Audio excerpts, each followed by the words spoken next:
शहर की चकाचौंध से दूर गांव की सहजता अपनी ओर आकर्षित करती है। देहाती दुनिया हिंदी साहित्य का पहला आंचलिक उपन्यास है जो ग्रामीण संस्कृति को प्रतिबिंबित करता है। इसमें ग्रामीण जीवन का चित्रण ग्रामीण जनता की भाषा में किया गया है। शिशु चरित्र भोलानाथ कथानक का दृष्टि बिंदु है। माता का अंचल इसी उपन्यास का एक अंश है। इसमें बालकों के खेल, कौतूहल, माँ की ममता, पिता का दुलार, लोकगीत आदि अनेक प्रसंग इसमें सम्मिलित हैं। तो आइए अध्ययन करते हैं पाठ माता का अंचल का। माता का अंचल। सार। लेखक अभी शिशु ही था।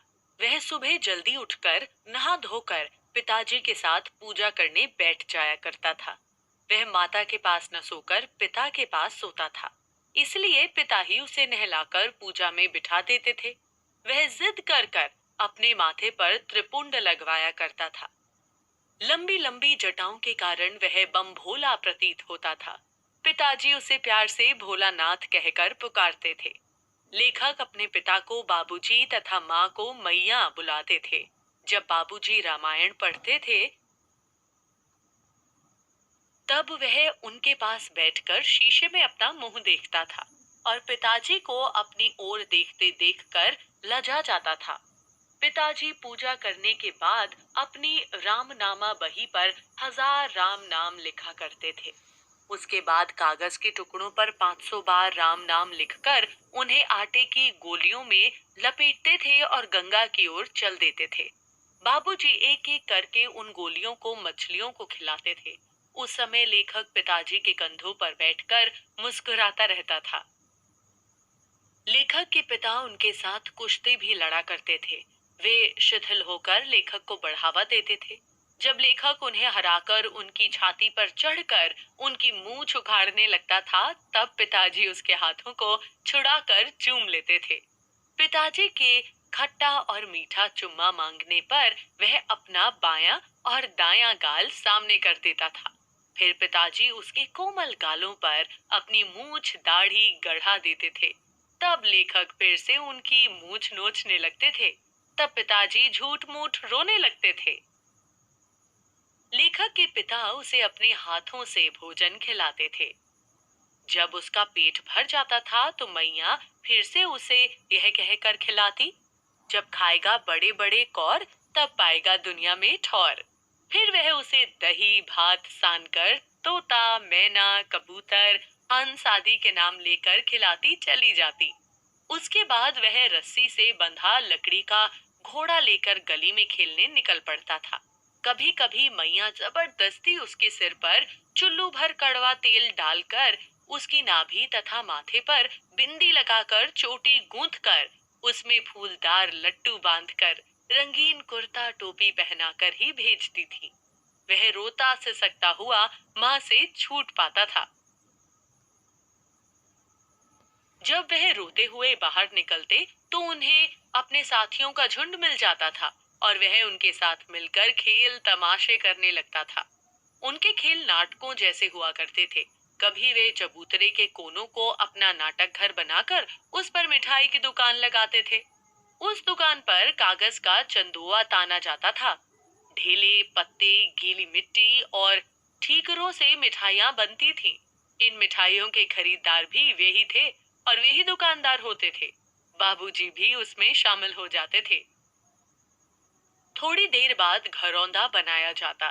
तिनकों का छप्पर, दिया सलाई की पीटियों के किवाड़, घड़े के मुंह का चूल्हा चक्की, दिए की कढ़ाई और पूजा की आचमनी से कलछी बनाई जाती। पानी धूल और बालू को मिलाकर जोनार तैयार होती। फिर पंगत बैठती। पंगत के अंत में पिताजी भी आ बैठते। उन्हें बैठा देखकर सब हंसने लगते और घरौंदा बिगाड़कर भाग जाते। और पिताजी हंसते हुए पूछते, फिर कब भोज होगा भोलानाथ? कभी कभी बारात निकाली जाती। उसमें कनस्तर का तंबूरा बजता, अमोले की शहनाई बनती, टूटी चूहेदानी की पालकी बनती। वे समधी बनकर बकरे पर चढ़ते और चबूतरे के दूसरे कोने तक बारात ले जाते। वहां आंगन गोबर से लिपा और केले के पत्तों से सजा होता और कुल्हिया का कलसा रखा होता। वहां खटोली पर लाल पर्दा डालकर दुल्हन को चढ़ाया जाता। जैसे ही बाबूजी दुल्हन का मुंह देखने पहुंचते, सब बच्चे हंसकर भाग जाते। कभी सब बच्चे खेती करने का नाटक करते। घिरनी और मूंज की पतली रस्सी पर गराड़ी चढ़ाकर कुआं बनता। दो लड़के बैल बनकर मोट खींचते। कंकड़ के बीज बनते। फिर फसल तैयार होती। फसल काटते हुए सब बच्चे गीत गाते। ऊंच नीचे में बई क्यारी, जो उपजी सो भई हमारी। मिट्टी के दिए को तराजू बनाकर फसल तोली जाती। बाबूजी आकर पूछते, इस साल की खेती कैसी रही भोलानाथ? यह सुनकर सब बच्चे हंसने लगते। कभी कभी बटोही भी इन खेलों को देखने के लिए खड़े हो जाते। कभी वे किसी दूल्हे के आगे चलने वाली पालकी को देखकर चिल्लाने लगते, रहरी में रहरी पुरान रहरी, डोला के कन्या हमार मेहरी। एक बार एक घोड़े के मुंह जैसे बूढ़े वर ने उन्हें दूर तक खदेड़कर ढेलों से मारा था। आम की फसल के समय आंधी आने से आम झड़ जाते थे, तो बच्चे बाग की ओर दौड़ पड़ते थे। एक दिन आंधी के बाद जोर की बारिश हुई। बच्चे चिल्लाए, एक पैसा की लाई बाजार में छितराई, बरखा उधरे बिलाई। परंतु वर्षा मूसलाधार बढ़ती गई। सब बच्चे पेड़ों की जड़ से सट गए। वर्षा बंद होने पर वहां बहुत से बिच्छू निकल आए। सभी बच्चे भाग निकले। उन बच्चों में बैजू नामक बच्चा बड़ा ढीठ था। बिच्छुओं से बचकर भागते समय मूसन तिवारी नामक बूढ़ा मिल गया। बैजू ने उसे चिढ़ाना प्रारंभ किया। बूढ़वा बेईमान मांगे करैला का चोखा। उसको देखकर अन्य बच्चों ने भी दोहराना प्रारंभ कर दिया। मूसन उन बच्चों के पीछे पड़ गया। मूसन तिवारी उनकी पाठशाला पहुंच गए। उन्होंने लेखक तथा बैजू को पकड़ मंगाया। बैजू तो भाग गया, परंतु लेखक पकड़ा गया। गुरुजी ने उनकी खूब खबर ली। पता चलने पर बाबूजी पाठशाला पहुंचे। वे लेखक को गोद में उठाकर पुचकारने और फुसलाने लगे। लेखक ने रोते रोते उनका कंधा आंसुओं से तर कर दिया। बाबूजी गुरुजी की चिरौरी करके लेखक को घर ले गए। रास्ते में लेखक को अपने साथियों का झुंड मिला। वे नाच गा रहे थे, माई पकाई गरर पुआ, हम खाए पुआ ना खेलब जुआ।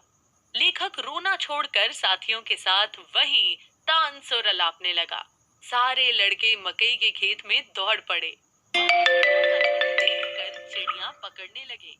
चिड़िया हाथ न आई तो उन्होंने एक टीले पर जाकर चूहों के बिल में पानी उलीचना शुरू कर दिया। तभी वहां एक सांप निकला।